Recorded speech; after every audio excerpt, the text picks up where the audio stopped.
কি জিনিস দেখাইলা প্রাণে বাঁচি না বন্ধু আমার মন ভালো না। কি জিনিস দেখাইলা, নেগেটিভ সেন্সে না, বি পজিটিভ। কি জিনিস দেখাইলা প্রাণে বাঁচি না, ইটের জবাব পাটকেল দিয়ে দিছে, কাটা দিয়া কাটা তুলছে। বড় চমকপ্রদ খবর হচ্ছে ঘটনা ঘটাই দিছে, গুন্ডামির জবাব আজকাল গুন্ডামিতে দিচ্ছে। 84 বছর বয়স, কে না চিনে, এক নামে চিনে, ডক্টর মোহাম্মদ ইউনূস স্যার। ঠান্ডা মাথার খেলোয়াড় তো। ডক্টর ইউনূস সরকারের নজিরবিহীন সফলতার, আকাশচুম্বী সফলতার ডোমেস্টিক স্বীকৃতির পরে আবার আন্তর্জাতিক স্বীকৃতি মিলছে। এরকম একটা কঠিন পেরেক মারতে পারলো প্রফেসর ইউনূস সরকার, মরার উপর খারাটা।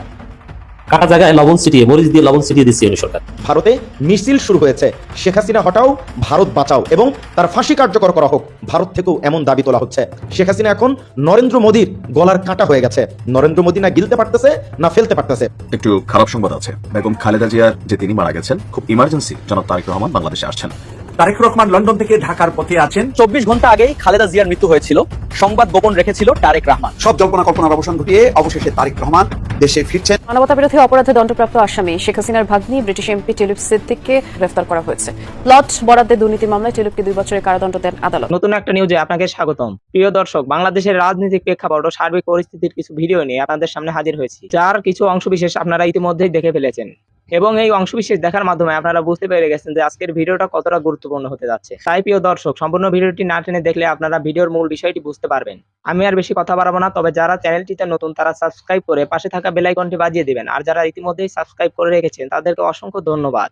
তো চলুন একটি লাইক দিয়ে ধারাবাহিকভাবে সম্পূর্ণ ভিডিওর বিস্তারিত আলোচনা দেখে আসি। 84 বছর বয়স, খদ্দরের পাঞ্জাবি, একটা কোটি, পায়ের মধ্যে আবার পামশু, হাঁটতেছে হাঁটতেছে, পৃথিবীর যেখানেই যাইতেছে সম্মান পাইতেছে।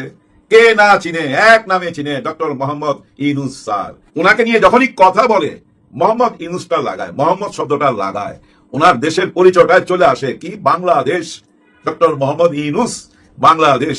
আর সেই মানুষটার 13টা বাজাবার জন্য আমরা উইঠা বইটা লাগছিলাম গত 13, 14, 15 মাস, কিচ্ছু করতে পারি নাই। ঠান্ডা মাথার খেলোয়াড় তো। কে কি বললো এগুলা নিয়ে উনি মোটেও চিন্তা করে না। ওইসব ভাববার সময় কোথায় উনার হাতে বলেন? ডিসেম্বর মাস, এই মাসটা কিসের মাস? বিজয়ের মাস। কাদের মাস? স্বাধীনতা যুদ্ধের পক্ষে যারা যারা এই বাংলাদেশ স্বাধীন করছে, মানে মুক্তিযোদ্ধা। এই যে ফজলুর রহমান সাহেবের মাস, যে অ্যাডভোকেট ফজলুর রহমান সাহেব, উনাদের মাস তো এই মাসটা, তাই না?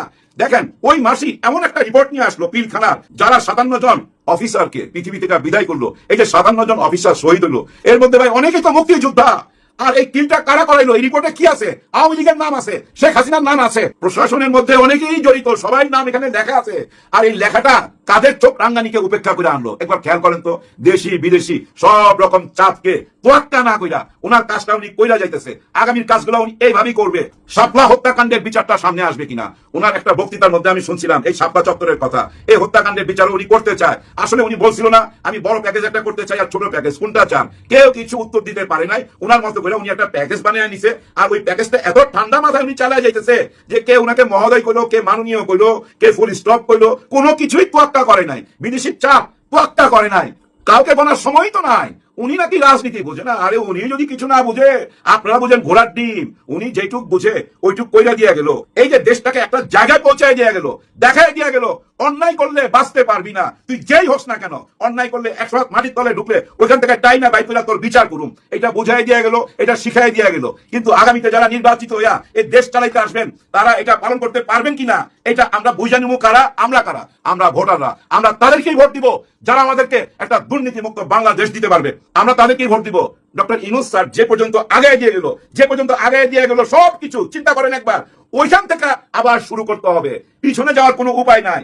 এই বিচার কার্য চলতে হবে। ওই হ্যাঁ না ভোটের মধ্যে ক খ গ ঘ যা লেখা গেছে ওইভাবে দেশ চলতে হবে। ডক্টর ইউনূস স্যার জাতীয় তদন্ত কমিশন যে ফাইলটা দিছে, ওই ফাইলটা হাতে নিয়ে কি বলছে? নতুন একটা ইতিহাস। উনি সোজাসুজি বলছে অন্ধকার থেকে আমরা আজকে বের হয়ে আসলাম, আজ এক নতুন ইতিহাস রচনা হইলো। হ্যাঁ, অন্ধকার থেকে বের হয়ে আসলাম, তার মানে অন্ধকার থেকে বাইরে হয়ে কোথায় আসলাম?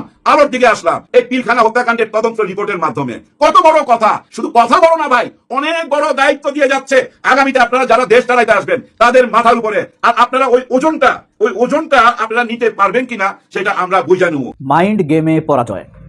বাস্তবিক অর্থেই ডক্টর ইউনূসের কাছে পুরো বিএনপি মাইন্ড গেমে হেরে যাচ্ছে। জামায়াত কতটা হেরেছে, কতটা জিতেছে তা এখনো বলার সময় আসেনি।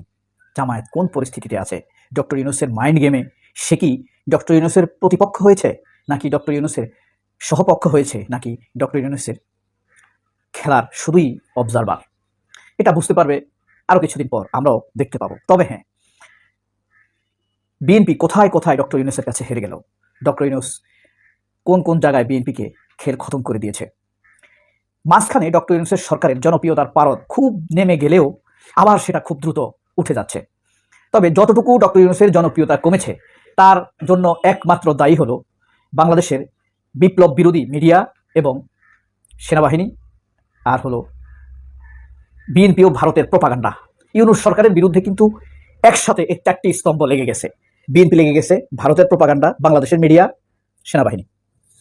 এই 4টা জিনিস একসাথে বিএনপির বিরুদ্ধে অনবরত একের পর এক হ্যামারিং করে গিয়েছে।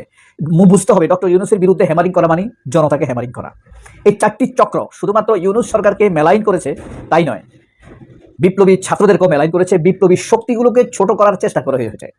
এখন ধীরে ধীরে স্পষ্ট হয়ে গিয়েছে হাসিনা তাড়ানোর আন্দোলনে প্রধান স্টেক ছাত্ররা, জামায়াত, জনতা, এরাই। বিএনপির খুব একটা স্টেক এখানে নাই, যে কারণে বিএনপিও এই আন্দোলনকে এখন আর নিজেদের আন্দোলন মনে করে না, আন্দোলনকে ওন করে না, সম্মান করে না। ঠিক আছে, তো ডক্টর ইউনূস সরকারের আকাশচুম্বী কিছু সফলতা এবং বিরাট সাফল্য, আন্তর্জাতিক স্বীকৃতি, এই জিনিসগুলোই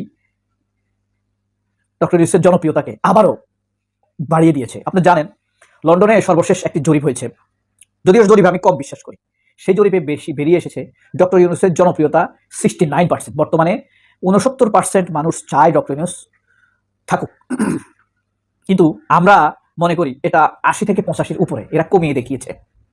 কারণ এই জরিপের সাথে যুক্ত ছিল নিকৃষ্ট, ঘৃণিত, দেশবিরোধী ভারতপন্থী পত্রিকা প্রথম আলো। শুরুতে 3টা প্রশ্ন ছুড়ে দিচ্ছি আর 3টা প্রশ্নেরই বিশ্লেষণ করব আজকের এই গুরুত্বপূর্ণ ভিডিওতে। তারেক রহমান লন্ডন থেকে ঢাকার পথে আছেন, কিছু কিছু সূত্র থেকে বলছেন বেগম খালেদা জিয়া কি বেঁচে আছেন? ডাক্তার জাহিদ সাহেব সাংবাদিকদের সামনে এসে আজকে প্রথমবারের মতো কেঁদে দিলেন।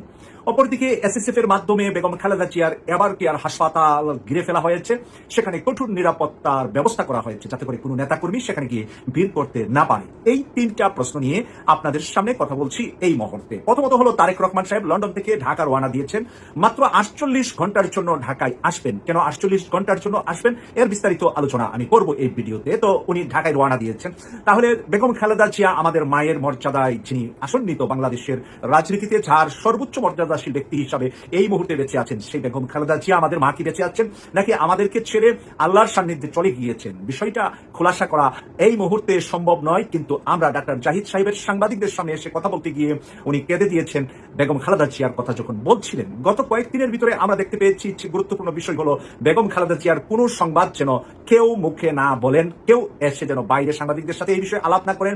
একমাত্র ডাক্তার জাহিদ সাহেব, যিনি নাকি বেগম খালেদা জিয়ার যেই চেয়ারম্যান, যে রাজনৈতিক দল বিএনপির একেবারে শীর্ষ লেভেলের যে তাদের যে কমিটি আছে, সেই শীর্ষ কমিটির স্থায়ী কমিটির সদস্য হলেন ডাক্তার জাহিদ সাহেব। এবং ডক্টর জাহিদ সাহেব উনার লন্ডনের চিকিৎসার সময় গত বছর যে উনি চিকিৎসা লন্ডনে নিয়েছেন, ওই পুরো মাসগুলা কিন্তু জাহিদ সাহেব সাথে লন্ডনে কাটিয়েছেন। সম্পূর্ণ ভিডিওটি দেখার জন্য আপনাকে অসংখ্য ধন্যবাদ। ভিডিওটি দেখার মাধ্যমে আপনি কি উপলব্ধি করতে পারলেন তা কমেন্টের মাধ্যমে জানান। আজকের মতো এ পর্যন্তই। ভালো থাকবেন, সুস্থ থাকবেন, আল্লাহ হাফেজ।